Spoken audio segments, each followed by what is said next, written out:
गुरसिख दी जिंदगानी हर पल रज़ा च रहना, भगती दी है निशानी।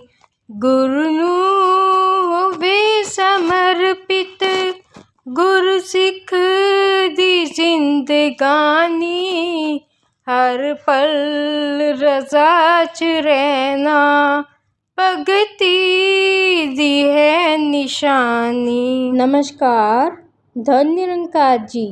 मैं श्वेता वर्मा आज आप जी के सामने आदरणीय संत अवनीत सेतिया जी के ऊपर आदरणीय बहन संत नैना कटारिया जी का लिखा हुआ दृष्टांत आप जी के सामने रखूंगी, जिसका विषय है यादें अवनीत जी की, आप जी प्रमाण करना। श्री अवनीत सेतिया जी अत्यंत विनम्र और दृढ़ विश्वासी संत थे। उन्होंने हर कार्य में सतगुरु निरंकार को हमेशा आगे रखा और हमें भी ऐसी ही प्रेरणा दी। बाबा हरदेव सिंह जी के अभी हम सभी के अवनीत हमेशा हमेशा लाखों दिलों में बसे रहेंगे। जी को याद करते हुए दासी सोचती है कि हम सबकी यही चाहत होती है कि हम सभी को सतगुरु के प्यारे की तरह याद किया जाए। अवनीत जी ने एक बार संगत माँ से आशीर्वाद लेते हुए यही अरदास की कि उनको सतगुरु का अभी कहकर बुलाया जाए, और आज हम सब यही कहते हैं। दासी ने बचपन से देखा भी और हमेशा यही कहती भी है कि अवनीत जी ने सतगुरु निरंकार से हमेशा सच्चे दिल से बेगर्ज मोहब्बत करने की कोशिश की। बचपन में जब बच्चों की संगत में जाना और इनका नाम आना तो ये वॉशरूम चले जाते थे ताकि बोलना ना पड़े। इस पर एक महापुरुष ने समझाया कि आप संगत में अपने जीवन के अनुभव साझे करना शुरू करो। संगत और स्कूल में अपने दोस्तों के साथ वो हमेशा इस परम पिता परमात्मा की ही चर्चा करते थे। जब पंचकुला में अंग्रेजी माध्यम संगत EMS शुरू हुआ, तब आरंभिक दिनों में कभी कभी सिर्फ 3 ही महापुरुष होते थे, एक स्टेज पर, एक स्टेज सेक्रेटरी और एक अवनीत जी वक्ता के रूप में।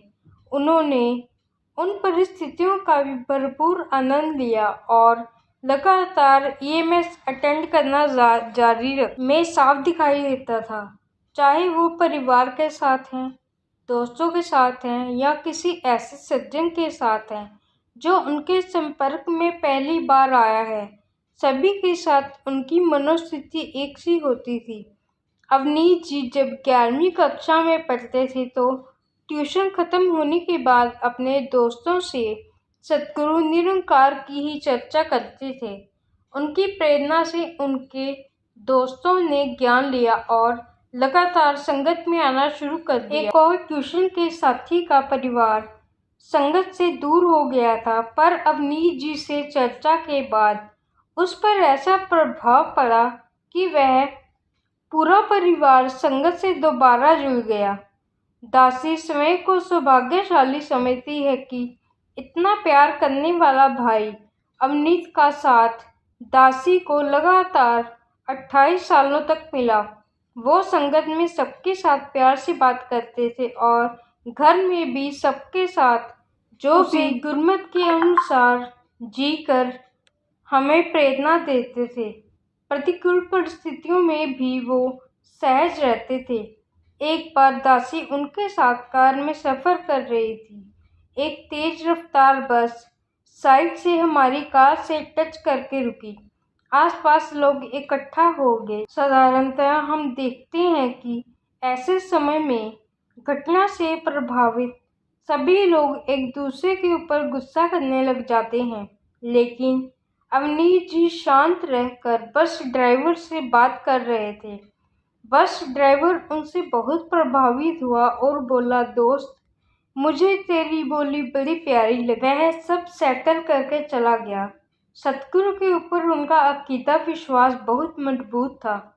कैरियर को लेकर भी जब कुछ उतार चढ़ाव आए, तब दासी ने कहा कि आपकी सेवा तो बाबा जी के पास लगनी चाहिए। जैसे कि डिवाइन स्टूडियो आदि में। आप बाबा जी से पूछ लो कि क्या करना चाहिए। उन्होंने यही कहा कि सतगुरु का टाइम बहुत कीमती होता है। सतगुरु से आशीर्वाद लिया जाता है। मन की कश्मकश तो किसी भी गुरसिक महात्मा के आगे रखकर भी दूर हो जाती है। हर गुरसिक इनका ही तो रूप है। महापुरुष से पूछ लेंगे और जो वचन आएगा वह मान लेंगे। ऐसा था सतगुरु पर उनका दृढ़ विश्वास। यह सब देख सुनकर अवनीत जी पर और प्यार आता, क्योंकि वो गुरु और गुरसिक के रिश्ते को बहुत आदर की दृष्टि से देखते थे और हमेशा इस रिश्ते की पावनता कायम रखते हुए इसे मजबूती देते थे। जब गुरु परिवार से संबंध बना तब उन्होंने सतगुरु को हमेशा याद करना और यही कहना कि ये प्यार ही देंगे, क्योंकि प्यार देना ही इनका स्वभाव है। जब कभी भी अवनीत जी के साथ बात होती तो दासी ने यही पूछना कि आप बाबा जी के बहुत करीब रहते हैं। तब अवि जी ने ये कहना कि हर वह गुरसिक जो इनके वचनों पर चलता है, उस गुरसिक का इनके साथ दिल से दिल का रिश्ता होता है, प्यार वाला और सीधा रिश्ता होता है। इसमें कोई माध्यम नहीं होता। संगत में जो भी वचन आते हैं वो सारे वचन सतगुरु के ही होते हैं। हमें उन वचनों को दिल से मानना है और उन पर विश्वास करना है। सच्चे पातशाह ने अवि जी को खास सोची बख्शी हुई थी।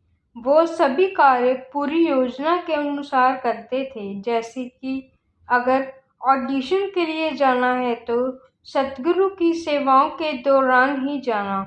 मुंबई से जब हमें मिलने आना तो वो यह ध्यान रखते थे कि वॉइस डिवाइन की या और जो भी सेवा मिली है वह भी एक साथ ही हो जाए, हम सभी से मिल भी जाएं और सेवाएं भी निभ जाएं।